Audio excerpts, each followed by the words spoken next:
Buenas noches, señoras y señores, también buenas noches a ustedes.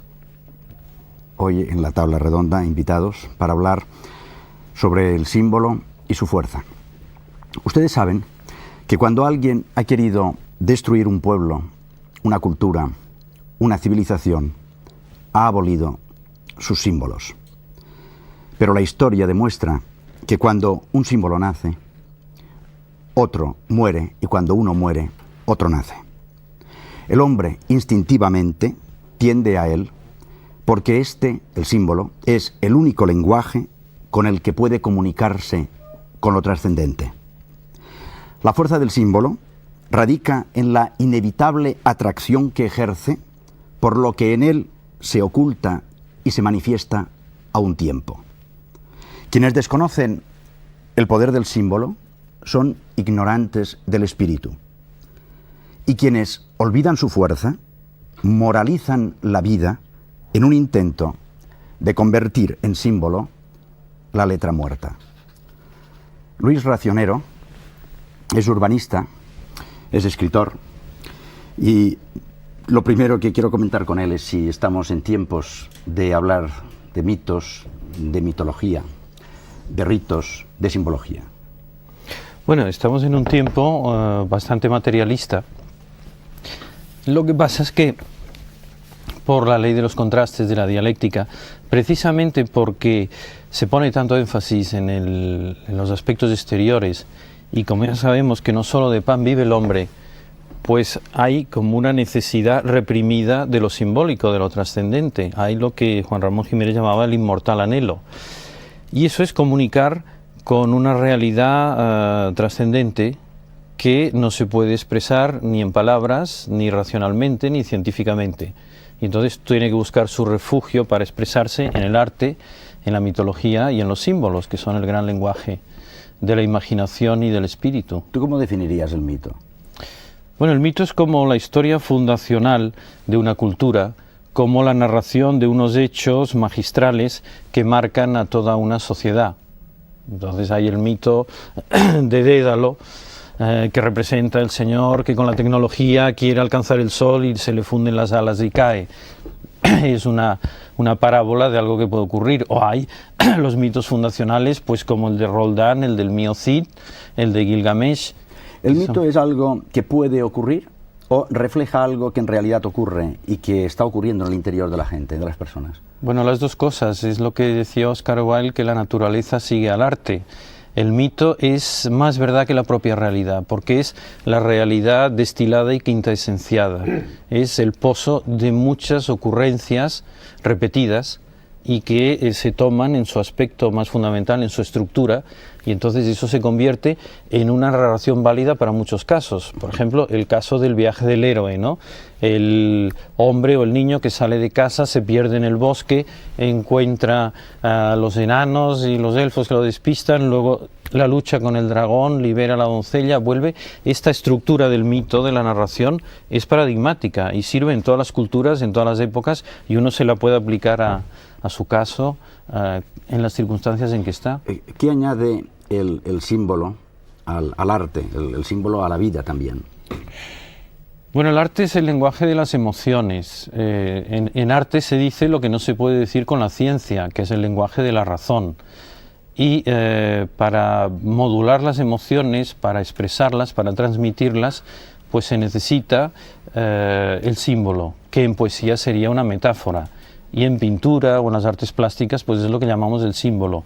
El símbolo evoca más que describe. Un signo de una autopista dice 15 kilómetros a Valencia, pero un símbolo no dice.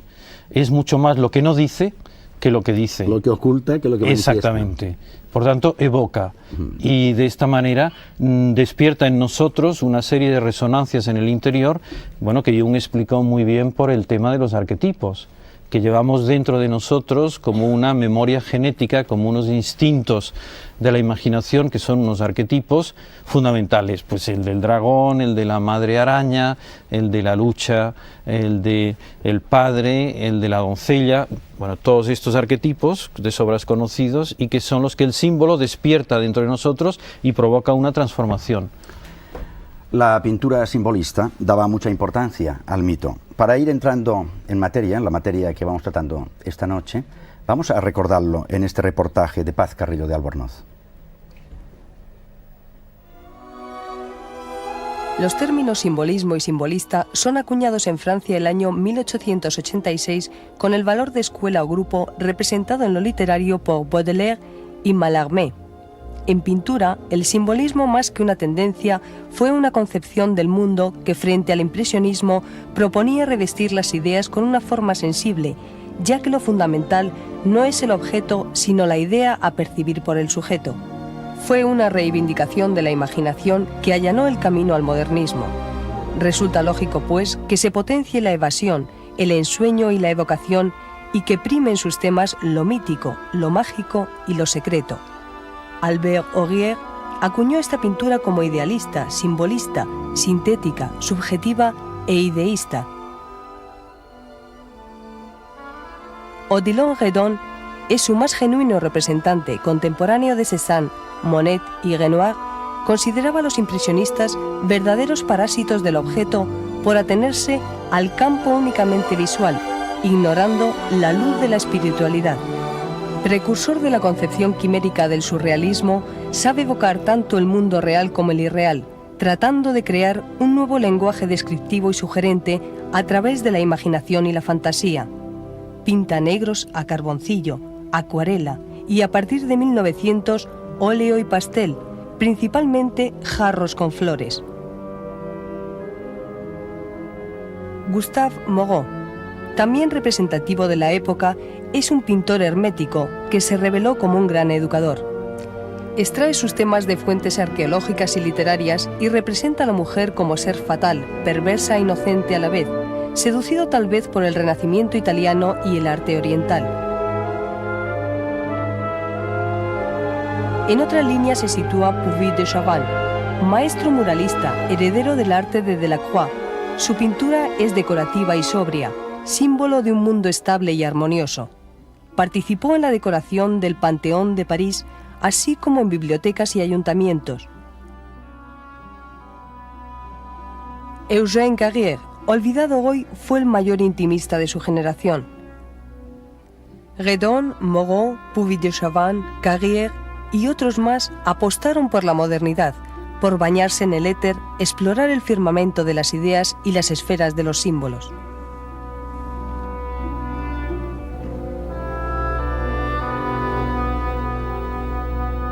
Federico González Frías es escritor, autor de obras sobre el símbolo como la rueda, los símbolos precolombinos y el vientre de la ballena. Podríamos acercar, profesor, estos conceptos y relacionarlos. Por ejemplo, símbolo, mito, rito.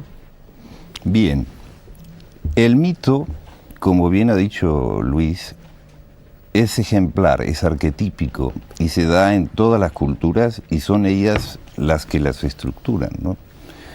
En los orígenes de cualquier cultura está presente el mito. El mito, para los pueblos estos que creían en ella, pues representaba toda la realidad, no había nada fuera del mito, y a través del mito, que en principio fue de transmisión oral, y luego al solidificarse la cultura también se plasmó en la gráfica,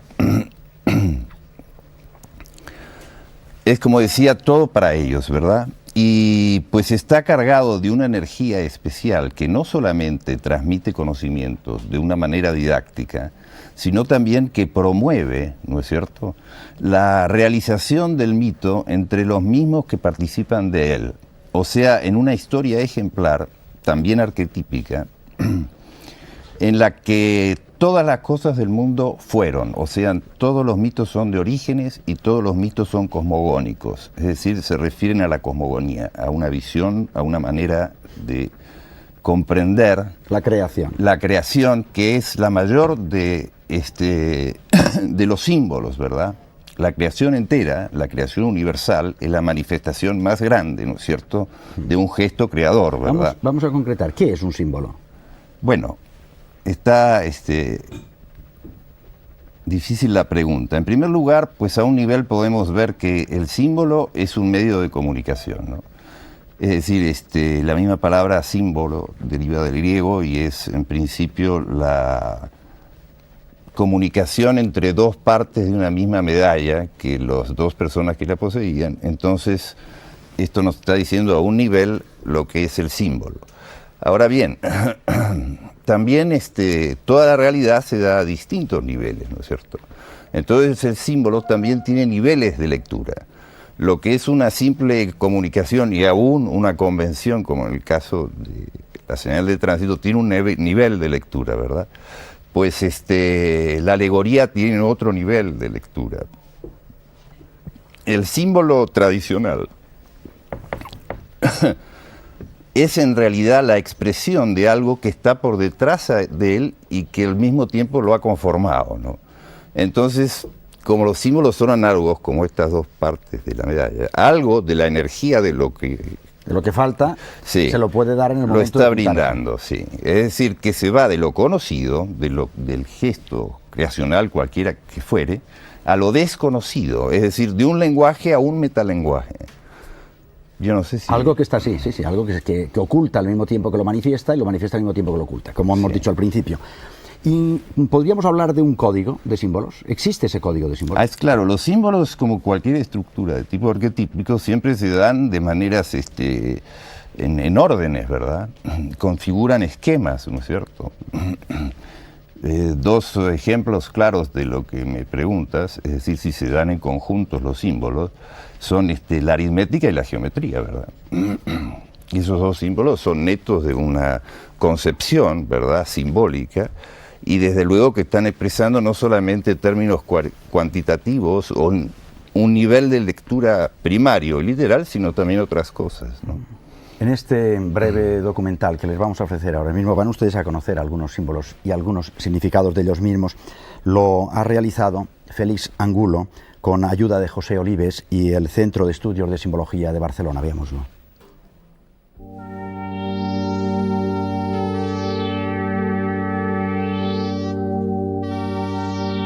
El arte desarrollado por todos los pueblos y culturas tradicionales siempre se ha revestido de una significación simbólica, que es a la vez ritual y mítica.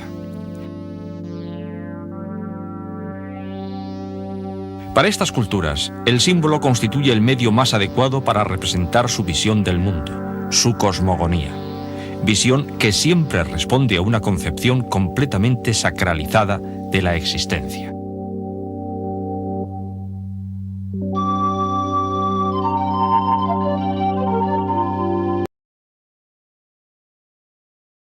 La vida del mundo y del hombre tiene sentido a partir del orden establecido por los dioses o los númenes, que se revelan y manifiestan a través de las formas simbólicas. De esta manera, el orden celeste se plasma en la tierra mediante la participación consciente del hombre artista.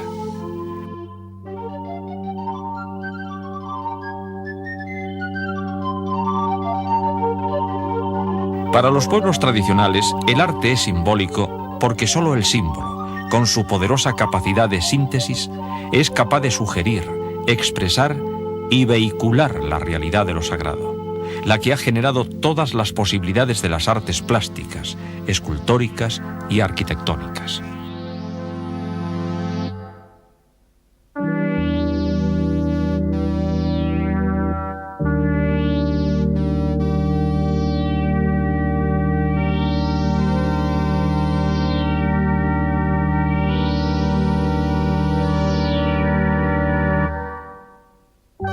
El símbolo no es convención. Los humanos no hemos creado los símbolos, sino que ellos existen en la propia naturaleza del hombre y del universo.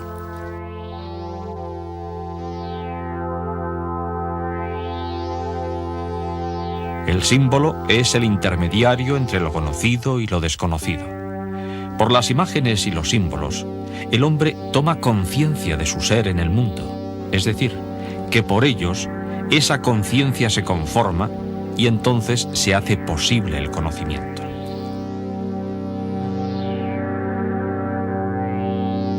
En ese sentido, todo arte auténtico es simbólico y todo símbolo una expresión artística.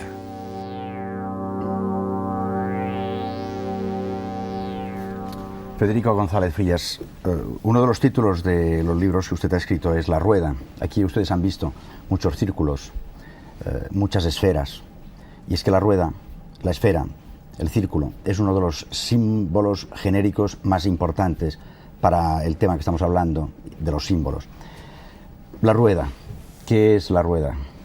Bueno, como tú has dicho, la rueda es uno de los símbolos básicos, primarios, está presente en todas las culturas de una u otra forma y representa, pues, digámoslo en forma sencilla, un punto, es decir, que en el código numérico es la unidad, que por irradiación, por los rayos, sus radios, produce todo el entorno, el perímetro de la circunferencia. Mientras el centro permanece inmóvil, la circunferencia rueda. Entonces, en términos simbólicos, es decir, que hay un poder del cual se irradian todas las cosas y nosotros, los hombres, las naciones, los siglos, no somos sino vueltas en ese rodar perenne, ¿no? Y un poco es eso lo que yo creo significa el símbolo de la rueda, en un aspecto. En otro aspecto, la irradiación de este principio, ¿verdad? En el campo que él mismo genera, desde luego da lugar a la entera manifestación universal, es decir, al cosmos mismo, ¿no? Como nosotros somos parte de él, una parte constitutiva importantísima por un mandato ignorado que hemos recibido, que ignoramos por qué, debemos tomar responsabilidad de este hecho, porque esto se refleja también dentro de cada quien, ¿no? Entonces, en ese sentido, pues todas las tradiciones han tratado de ir hacia el centro, es decir, un movimiento concéntrico, ¿verdad? Hacia el eje, porque el centro en la tridimensionalidad es un eje, ¿no? Y bueno, pues esto da lugar de la tridimensionalidad al simbolismo de la esfera, que es análogo al de la rueda, que no es tan perfecto el del cuadrado como el de el círculo o la esfera, porque todos los puntos de un cuadrado, ¿verdad?, o de un cuadrángulo, no están a igual distancia del centro. En cambio, la esfera es una forma perfecta, que es expresado en términos aritméticos, digamos, porque todos los puntos están a igual distancia y equidistantes del centro. Estas cosas que decías, me recordaba lo del samsara, que es la rueda de la vida del budismo, sí. Y que uno solamente puede escapar a las reencarnaciones, según ellos, y marchándose al punto central de esa circunferencia, mientras está al borde de la esfera, pues sigue naciendo, viviendo, muriendo, reencarnando y volviendo a empezar la rueda de la vida. ¿Tú crees que tiene alguna utilidad el símbolo para el hombre? Pues el símbolo es transformador. O sea, el símbolo tiene poder. Ya decíamos antes que no interesa tanto la parte didáctica, porque suele verse el símbolo también, por ejemplo, en la Edad Media no se sabía leer y en las iglesias se le presentaba en forma de tebeo, ¿no es cierto? Pues a la gente es lo que era su propio mito, y sí es verdad en un aspecto, ¿verdad? Pero eso no quita, ¿verdad? Bueno, he perdido el hilo. No, que estábamos hablando de la utilidad del símbolo. Ah, bueno, entonces esto, sino el poder mágico, la energía, la fuerza que el símbolo. Una civilización, los pueblos arcaicos, eso se puede percibir perfectamente, ¿no? Donde todavía el símbolo es todo. Y entonces, pues, la energía que ese símbolo constantemente, porque luego viene la parte del rito que no te contesté, te hablé del mito, y mito y rito son símbolos. En realidad el rito es la psicodramatización del mito, ¿no es cierto? Y la reiteración constante de aquella historia ejemplar, arquetípica, que se produjo en el origen. El mito del símbolo, guiños de trascendencia, señales, gestos. Gestos que despiertan lo trascendente. Y así continúa la creación. Vamos a escuchar y a oír algo concerniente a los gestos.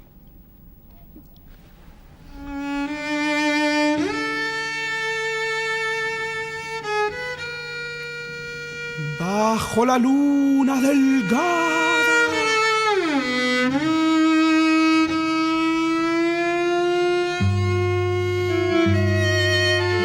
en menguante,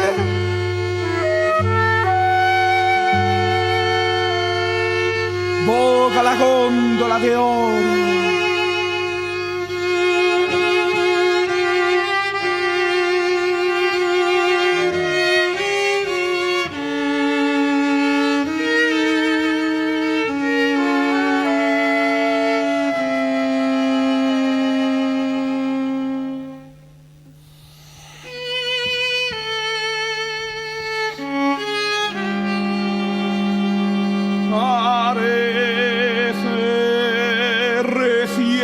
salida de un sueño.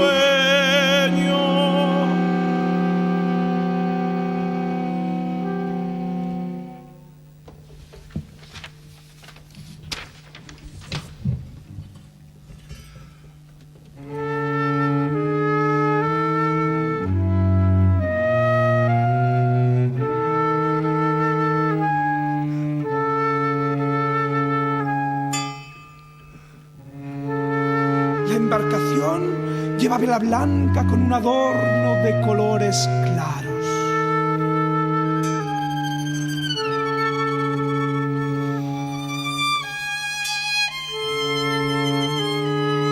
El lago confunde el verde, el rosa.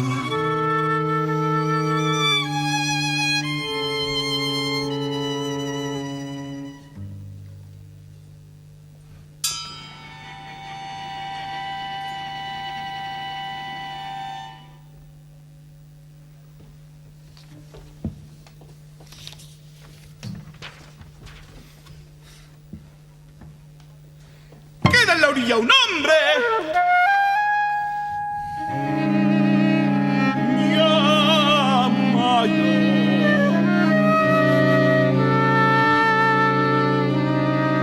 La barba oscura.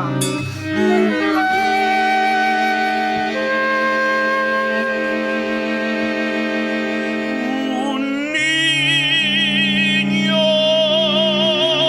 con la cara oculta maneja el remo.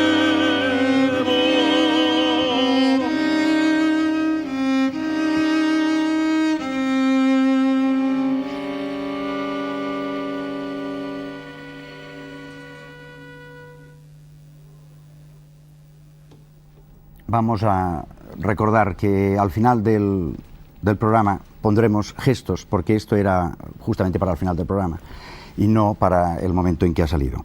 Esta mañana podíamos leer en el periódico El País un artículo del violinista y director de orquesta Yehudi Menuhin. Las siguientes palabras: solo cuando admitamos que compartimos sueños con nuestros enemigos, seremos capaces de limitarnos razonablemente y de alcanzar metas de perfección, armonía, equilibrio y felicidad que aspiramos todos. Con él hemos hablado de la importancia del símbolo y también hemos hablado de ese símbolo relacionándolo, los de hoy con los de ayer. Y él nos contesta: Je crois, parce que on vivait, on pensait, et la fantaisie était engagée dans toutes les choses ordinaires. Il n'y avait rien qui n'était pas symbolique. Symbolique d'un dieu, d'une puissance, du soleil ou d'un dieu des arbres. Quand nous étions au Sénégal, justement pour ce film que nous avons fait, Musique de l'Homme, ils nous ont avertis qu'il ne fallait, les caméras, il ne fallait pas casser une branche d'un arbre si on voulait un certain angle. Il ne fallait pas toucher aux arbres, parce que c'était comme si on blessait un être, ce qui est vrai d'ailleurs. Mais c'est extraordinaire que ce que nous appelons primitifs soit dans ce sens beaucoup plus évolué que nous. Nous commençons aujourd'hui à admettre nos crimes vis-à-vis de la nature et nous regrettons beaucoup de choses que nous avons faites. Mais les anciens, ces civilisations africaines et d'autres des peaux rouges aux États-Unis, ne nuisaient nullement à la nature. Ils respectaient la nature.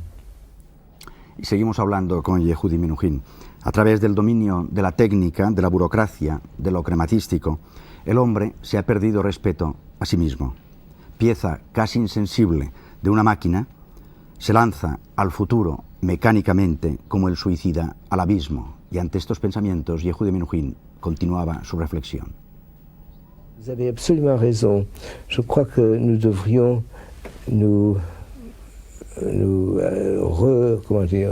retracer le chemin à venir. Et ça devrait comporter pour les enfants une éducation, une formation, artisanat, art, chant, danse, pour que nous reproduisions dans cette époque qui est tellement organisée du point de vue études, industrie, commerce et tout, que nous réintroduisons les éléments qui étaient essentiels à la survie de l'homme pendant des millions d'années. Donc, que l'emploi manuel des mains et des doigts attelé à l'esprit, à l'œil, au symbolique, puisse de nouveau créer des expressions qui sont nées et qui appartiennent à la vie quotidienne. Il y avait, tant que tous les objets étaient faits par des artisans, on ne s'imaginait pas quelle importance cela avait dans le bien-être et l'équilibre personnel.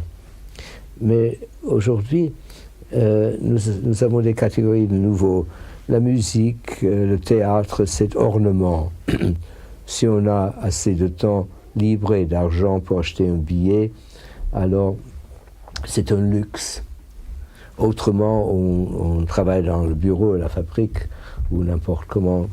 Mais, et l'artisanat, c'est encore autre chose.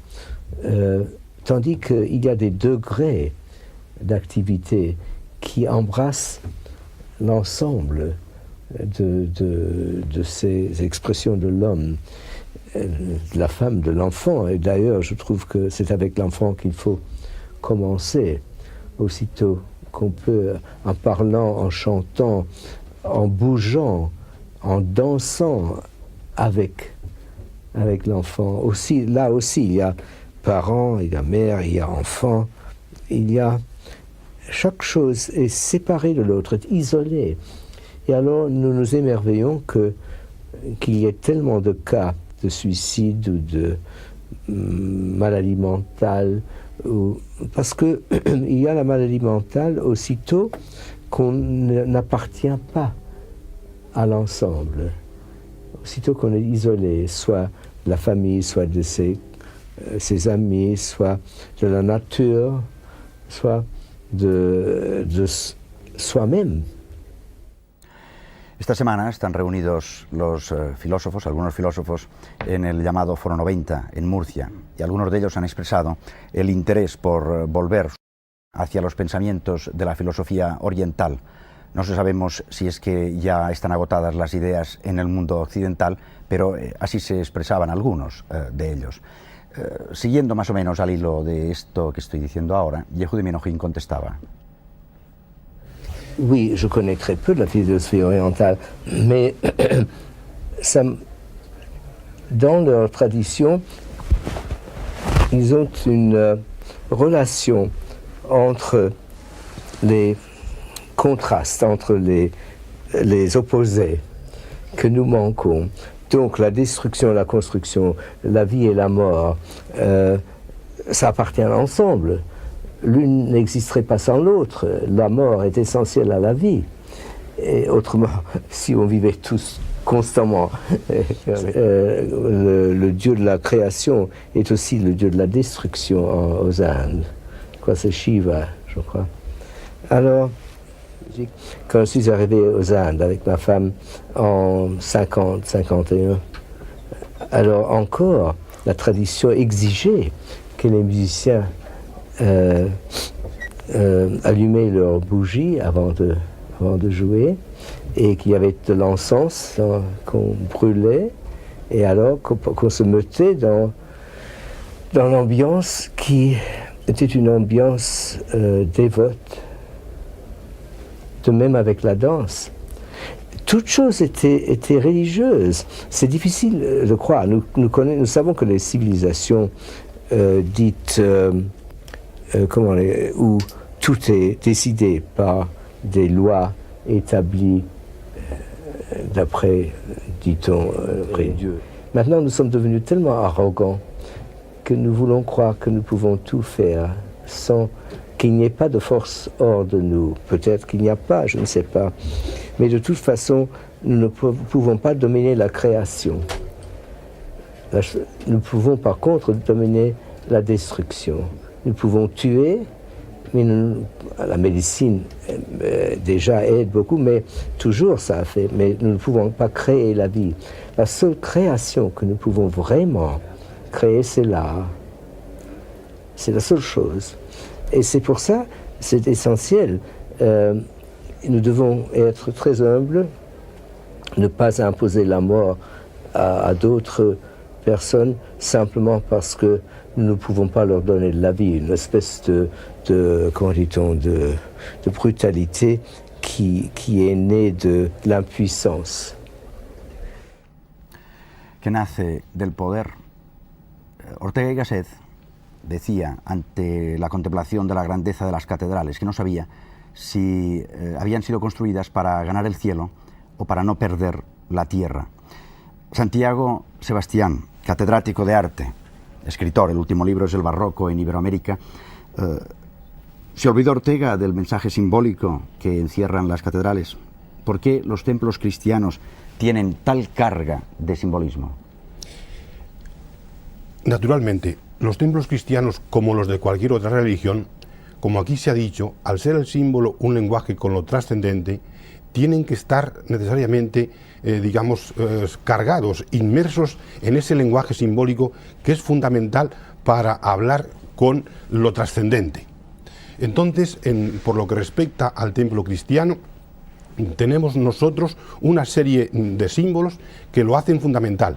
Y estos símbolos, al ser la iglesia un espacio, puesto que la palabra eclesia significa asamblea y el templo tiene que reunir a los fieles, pues la creación espacial del templo supone un simbolismo fundamental, que es el simbolismo de la cruz, ya que cuando el cristiano entra en el templo, tiende a ir hacia el altar, que es el centro fundamental de la iglesia, es el altar, ya que ante él se producen las teofanías, la manifestación de lo divino. Y esto no solamente es en sentido, diríamos, en sentido longitudinal.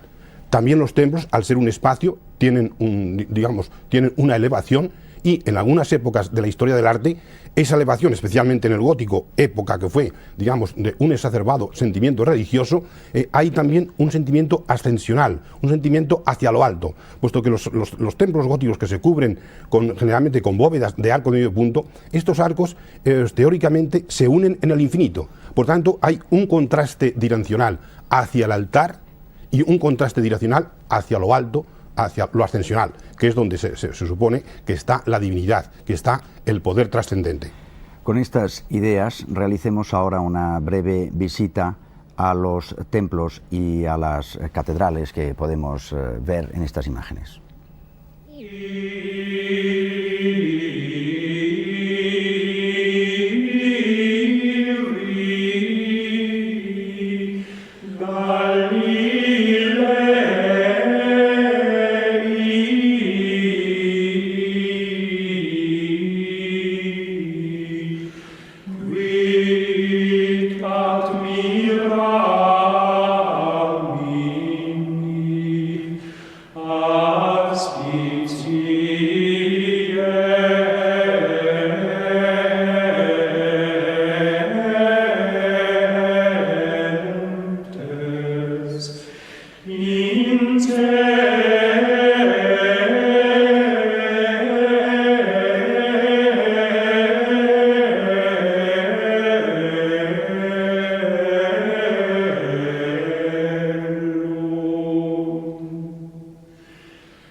algunas de las imágenes que hemos visto. Por ejemplo, el círculo del que ya hemos hablado también se encuentra aquí en estas imágenes y en el arte cristiano, el círculo. ¿Qué significado tiene en el cristianismo? Por supuesto, dentro del cristianismo se encuentran los símbolos que son de carácter universal, ya que el cristianismo es una religión digamos, creada por un Dios que se ha hecho hombre y por tanto ha tenido que guardar las normas, digamos, universales de la psicología humana. Por tanto, en el cristianismo vemos nosotros los símbolos que son patrimonio de toda la humanidad. Lógicamente, no podía faltar el centro. Aquí se habló antes del centro, porque realmente si no existiera centro, no existiría ninguno de los otros símbolos. Por tanto, el centro es fundamental para el cristianismo, ya que en el centro se manifiestan los poderes sacros de una manera especial. Y esto ha determinado que a lo largo de la historia haya centros especiales. Hemos visto aquí Roma, podríamos haber visto Jerusalén, Santiago de Compostela, donde a lo largo de los siglos los hombres se han dirigido en peregrinación atraídos por el poder mágico que tenía esos lugares. Una vez situado el centro, naturalmente, tiene que existir el círculo, que como aquí se ha indicado, es la figura primordial o el símbolo primordial más perfecto, puesto que tiene la homogeneidad, la esencia, la unidad, que son más bien cualidades de lo divino. Y por tanto, por esas razones, el círculo atiende exactamente a lo celestial, a lo trascendente, a lo celeste. Y este símbolo, ya antes del cristianismo, ya servía fundamentalmente, o se empleaba en aquellos sitios donde había una manifestación de lo heroico, las tumbas de los héroes, del fuego, de las fuentes. Todo ello se manifestaba fundamentalmente a través del círculo y fundamentalmente a través de la muerte. Esto determina pues que ya en la antigua civilización romana, en la misma Roma, haya dos grandes círculos. Uno de ellos es la tumba, la famosa Mole Adriana, hoy día base del famoso castillo de Sant'Angelo o circular, y el otro naturalmente es el Panteón de Roma, el templo de todos los dioses, templo de carácter solar, lo cual también determinaba esa forma. Y por supuesto, naturalmente desde el cristianismo, el sepulcro de Cristo en Jerusalén fue también circular. Y tal fue su prestigio que a lo largo de la Edad Media, fundamentalmente en la época románica, esa forma conocida por los peregrinos se expandió por toda Europa, con la creación de una serie de templos o capillas de carácter rotondo o circular. ¿Y esas medias esferas que son las cúpulas? ¿Qué significado tienen? La cúpula, los símbolos nunca aparecen solos. Los símbolos siempre aparecen en dialéctica, y el símbolo de la media esfera o de la cúpula, como usted señala, pues está en relación con el cuadrado, y esta forma es la que aparece generalmente en los templos nuestros, esos templos generalmente de planta de cruz latina o cruz griega que tienen un crucero donde se manifiesta la cúpula. En la parte inferior, en ese espacio, tenemos nosotros un cuadrado que hace alusión a lo terrestre, a lo que está, porque lo terrestre está en relación con los puntos cardinales, que obviamente son 4, ya que todo espacio, para que sea sagrado, tiene que estar orientado. Y obviamente ese espacio aparece, que es lo terrestre, aparece en conexión con lo celeste por medio de la cúpula, que es ese elemento. Quizá, ya que usted me ha traído esta forma, yo le recordaría el templo de San Pietro y Montorio en Roma, en el lugar donde fue martirizado San Pedro, el discípulo directo de Cristo y primer papa. Y precisamente en ese lugar, Bramante, un gran arquitecto del pleno Renacimiento, construyó la figura más armónica y perfecta de todos los tiempos, precisamente para conmemorar aquel sitio donde se había manifestado lo sagrado, ya que allí, digamos, tenemos posiblemente el primer santo del cristianismo, en este caso, y nada menos que un papa. Tiene pues una figura, una planta, digamos, de carácter circular, que expresa pues esas ideas de la esencia, la infinitud, esas características especialmente de lo divino, pero en este caso con referencia a la Iglesia, puesto que estamos naturalmente en Roma, capital de la cristiandad. Y ese círculo se corona por una cúpula que es imagen del cosmos, puesto que la religión católica lo dice, católica, universal, ecuménica. Y por tanto tenemos esas características que también se repiten en el caso que hemos visto en la iglesia de San Pedro de Roma. Como ustedes están escuchando y han visto, existe una verdadera intencionalidad en los constructores de las catedrales cuando las construían. Y también en los arquitectos cuando construyen los templos. Nada se deja al azar, todo es simbólico. En España nosotros tenemos un templo simbólico, que es la Sagrada Familia de Gaudí, en la cual el arquitecto Gaudí realmente depositó toda una estructura simbólica, incluso más allá de las conocidas, muy personales, muy individuales. Vamos a recordarlo. Cuando Gaudí toma la dirección de la obra de la Sagrada Familia, convierte el modesto proyecto inicial en un ambicioso poema místico. Es un arquitecto joven, apenas 31 años, conocido por la creatividad, originalidad y valentía de sus obras. A partir de aquí, la Sagrada Familia será la obra de su vida, a la que dedicó sus intensos 43 últimos años. Hay quien opina que todos sus otros trabajos son ensayos y pruebas de arcos parabólicos, estudios de estabilidad, distribución de cargas y búsqueda de formas nuevas que aplicar a este templo, que concibe como un poema místico cuajado de simbolismo. Sus 3 fachadas están dedicadas al nacimiento, la pasión y gloria, y en cada una de ellas habrá 4 torres que en número de 12 evocan a los apóstoles.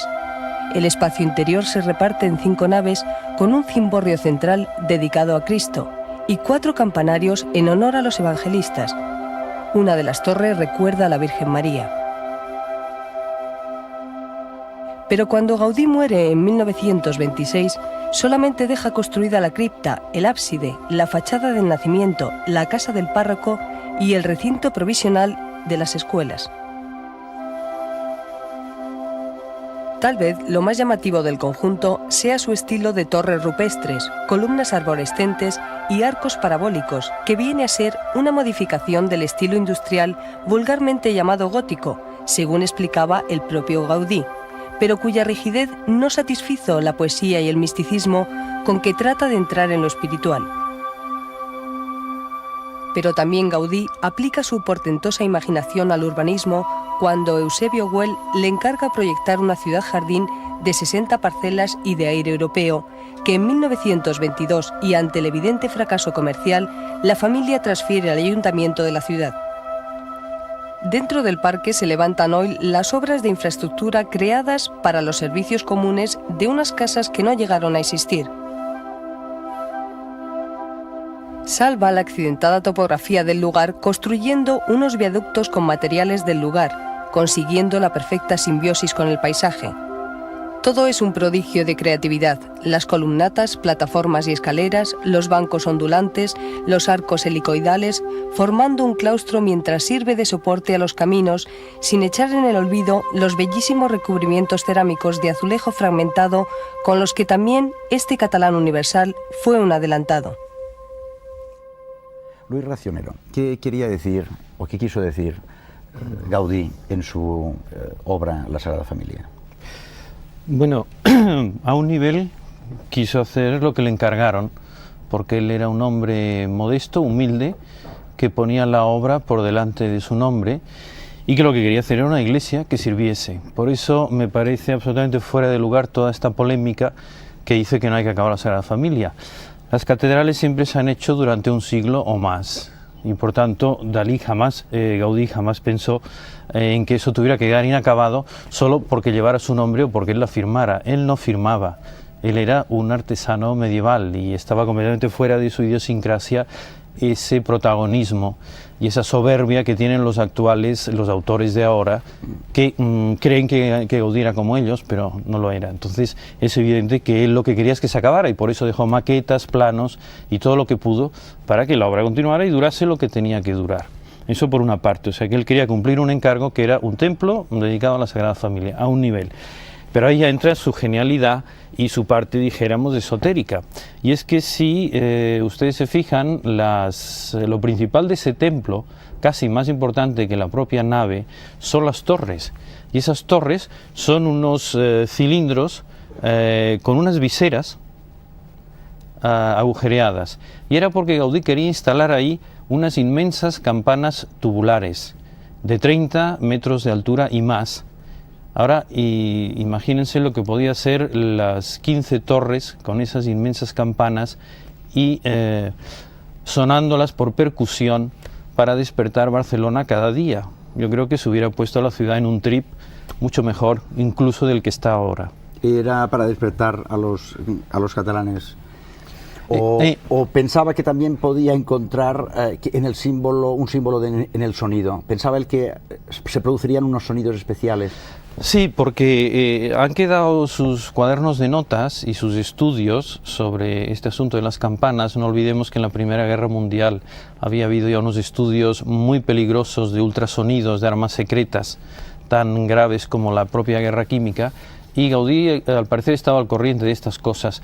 Pero sobre todo él entendía que el sonido es una de las maneras de comunicarnos con lo trascendente, de llevarnos más allá de la razón, de ponernos en un estado, ¿no? Lo que hacen las campanas, de repente uno está en un espacio, suena una campana y entonces ya te transporta, ya te pone en otra onda. Ahora imaginemos lo que serían 15 campanas tubulares y de 30 a 50 metros de altura. Eso debía ser un trip increíble. Y eso es lo que habría que hacer en la Sagrada Familia. El día que tengamos esas campanas y las oigamos, se habrá completado la obra de Gaudí. Entonces puede decir que oiremos también el sonido de la Sagrada Familia y de las campanas de este templo. Cuando hablamos de la utilidad del simbolismo o la utilidad del simbolismo en el arte, todavía podemos profundizar más de todo lo que hemos estado haciendo hasta el momento, porque se puede hablar de un proceso alquímico del propio pintor. Cuando el pintor pinta, cuando él mismo está rebuscando dentro de su propio interior aquellas formas o aquellos colores o aquel sentido que quiere darle a la obra, hasta este punto el pintor también se va transformando a la misma medida en que va creando la obra. Atana Bosukov, que está esta noche también con nosotros, es catedrático de Historia de Arte en Sofía y es experto en iconos. Donde mejor se refleja esa transformación, tal vez es en los iconos, la transformación del pintor. Este proceso del artista mientras está pintando su icono.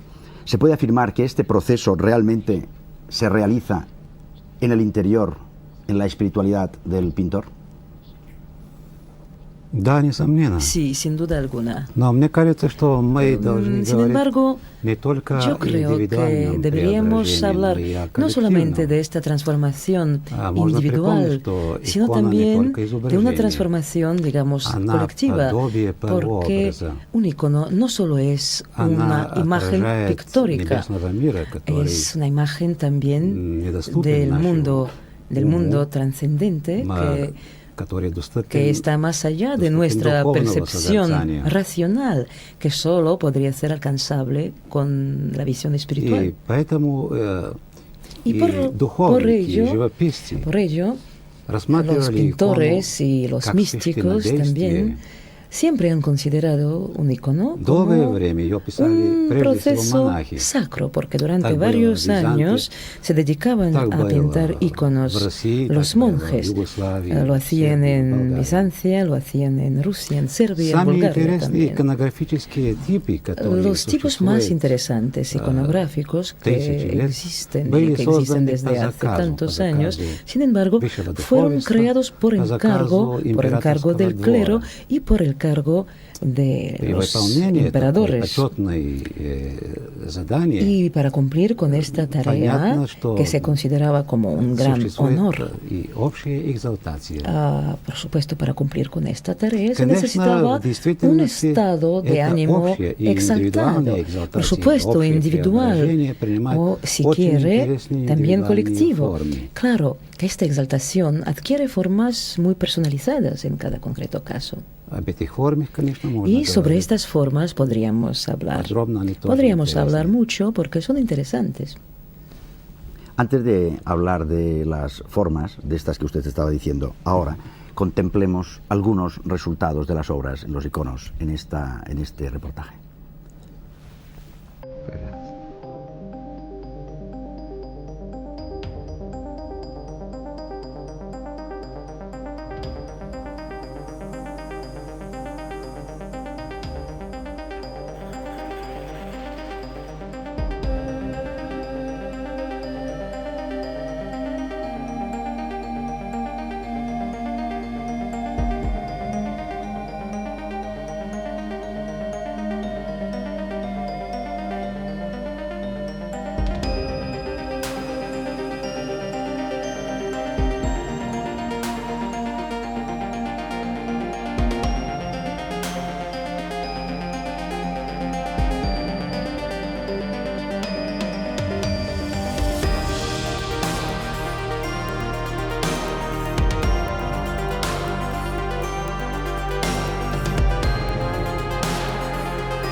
El simbolismo de los iconos de los que ahora vamos a seguir hablando con el profesor, esos simbolismos que hemos visto en este reportaje, estas imágenes que ha preparado Paz Carrillo de Albornoz. ¿Cuál es el simbolismo? ¿El macrocosmos con el microcosmos, tal vez?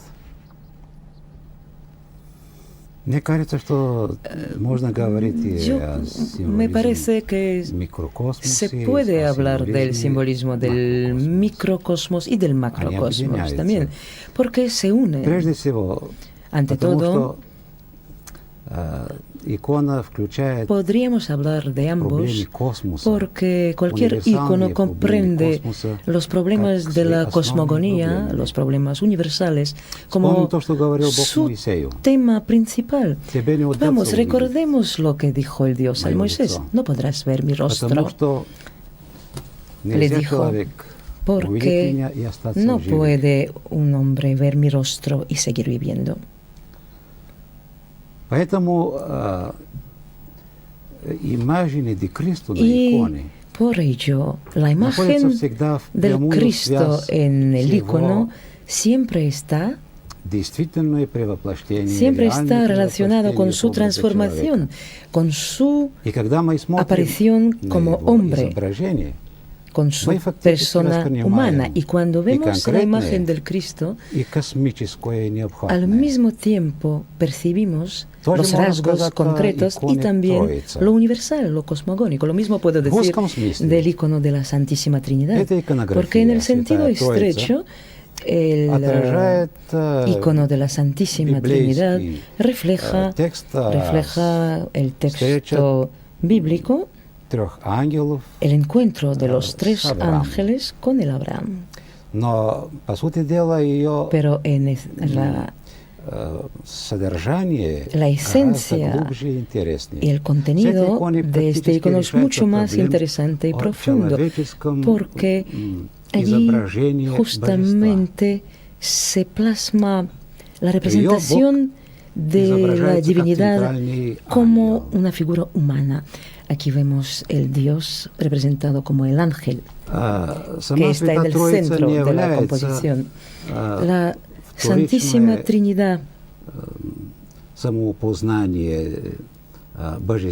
no es algo secundario para la comprensión de la divinidad, sino es algo inmanente que expresa la esencia misma de Dios.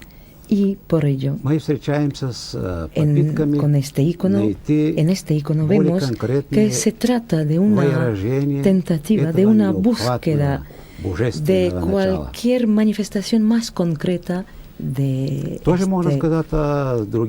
este concepto divino. Lo mismo podría decir de otros motivos iconográficos, algunos que hemos visto ahora en esta película. Y por ello, en el icono, todos los principios pictóricos, ante todo, son simbólicos. En este caso, no solamente el color tiene el significado, porque aquí tenemos que ver con una metáfora, con la presencia del Dios. El oro que vemos en el icono refleja la luz divina. Este color de oro también refleja lo verdadero del icono, su relación con el mundo trascendente. Lo mismo podría decir de los demás colores presentes en el icono. Por ejemplo, el color rojo. El color rojo representa el poder. El color azul, castidad. El color verde, a la esperanza. El color blanco es el símbolo de la pureza. El negro es el símbolo de la muerte. Y como sabemos, utilizando todos estos colores, el pintor llega a esta armonía, a esta perfecta armonía que nos hace admirar tanto el icono. Sin embargo, esta armonía, esta armonía en primer lugar expresa el contenido espiritual. El contenido espiritual nos está hablando de la armonía, nos está hablando de todo lo que los pintores de los iconos querían transmitir, y no sé si siempre captar, como usted tan maravillosamente lo acaba ahora de explicar. André Malví, que es filósofo y que es escritor, nos va a hablar justamente de cómo funciona el símbolo, cómo realmente puede ser transformador en la persona que lo contempla. Mira, creo que nos hemos dado cuenta de que en todas partes alrededor del mundo coinciden las representaciones, que no hay que confundir con los símbolos. Para poder explicar cómo funciona, me voy a referir a un personaje fascinante que es Sir John Eccles, que fue premio Nobel en 1963, un neurofisiólogo inglés, que ha llegado a decir, después de muchas investigaciones, que el espíritu, la conciencia humana, estaba ajena, externa al cuerpo somático, que llegaba desde fuera. Y a este punto quisiera recordar lo que dijo Einstein. Dijo que el hombre podía entender el universo porque su mente tenía una estructura similar. Precisamente el símbolo permite entrar en resonancia con el universal, con el trascendente, por esta similitud estructural de este espíritu que nos habita y del universo que nos rodea. El interesante del símbolo es que, dejando de lado los accidentes de sus apariciones en un lugar o en otro, una cultura u otra, en una época u otra, siempre lleva el hombre a una experiencia íntima absolutamente prodigiosa. Lo que conocemos como símbolos, que sean círculos, rayas, dibujos, glifos simbólicos, lo que sea, no son nada más que cicatrices. Son cicatrices de luz, son huellas de unas aventuras prodigiosas de la iluminación. En realidad pienso que no se puede hablar de símbolos sin apuntar es que todos los símbolos empiezan en todos los hombres, que en cada uno de nosotros existe una puerta hacia el inimaginable, el no humano por su alcance, y que lo que conocemos como símbolos o representación, y a mí me gustaría que se separasen esos dos conceptos, son solo lo que queda una vez cumplido la hazaña prodigiosa de encontrarse con el indicible. Es un poco lo que decía antes el profesor González Frías, cuando hablaba de la moneda partida, que tenemos un trozo, y es el símbolo de esa otra cosa que justamente puede conjuntarse. Sí, pero mira, es que ahí el símbolo en griego se opone en griego también al diabolon. O sea que símbolo siendo, si cortas una hoja de papel en dos, ¿ves? A reunir los dos papeles y que coincidan, esto es un símbolo. El acto este es un acto simbólico real, semánticamente real. Ahora, si destrozo uno, es diabolon, ya no será posible reunir nunca. Es en realidad hablar de símbolo, es siempre hablar de la dinámica de la reunión de la mente aislada del Dios, de reunión con el Dios mismo, reunión de la conciencia aislada frente a lo que contempla con el objeto que contempla, llegada hasta el momento en el cual el pensar en el objeto y el objeto en el cual se piensa son una sola y misma cosa. Nosotros en algunos programas ya hemos hablado justamente de los místicos. Y para que vean ustedes la unidad que tienen a veces los temas unos con otros, cuando el otro día estábamos hablando de Ibn Arabi y otro día hablaremos de Juan de la Cruz, que en el fondo lo que hacen es juntarse en el centro con una unidad, con esa unidad que ya en la que ellos desaparecen y se encuentran. Estamos hablando de símbolos y en el fondo tú estás ahora hablando de símbolos, estás hablando del proceso místico que es por supuesto, que es la unión. Porque no se puede, mira, es como no nos podemos comportar como si estuviéramos observando un cadáver. El cadáver fue vivo. Yo quiero hablar de la vida del símbolo, no de sus despojos. Además me perdí esos programas porque, como sabes, estoy ahora en Alemania y es una pena pues de repetir cosas. Al símbolo vivo. No, y vuelvo a una cosa más. He hecho experiencias yo con niños varias veces. Si deja un niño con un trozo de bastón y arena y le explicas cosas y mira lo que dibuja, ya verás que el símbolo está condicionado por varias cosas, que es el cuerpo aparentemente, pero extrañamente vuelven a hacer las mismas representaciones. Digo que mamamos todos de la misma fuente, que existe un eje solar fundamental, inicial, anterior a nosotros, externo a nuestras construcciones, externo a nuestras adquisiciones culturales, que permite al símbolo de existir a pesar de que nadie lo contemple. A pesar de que nadie lo contemple, nosotros ahora podríamos seguir hablando de esto. Yo creo que, sin embargo, con todo lo que esta noche se ha ido diciendo en cada uno de sus aspectos del simbolismo, algo hemos podido captar nuevo, tal vez novedoso. No sabíamos que detrás de todos los símbolos había tanta y tan inmensa trascendencia. Si lo hemos conseguido, estamos contentos. Les esperamos el próximo martes y muy buenas noches.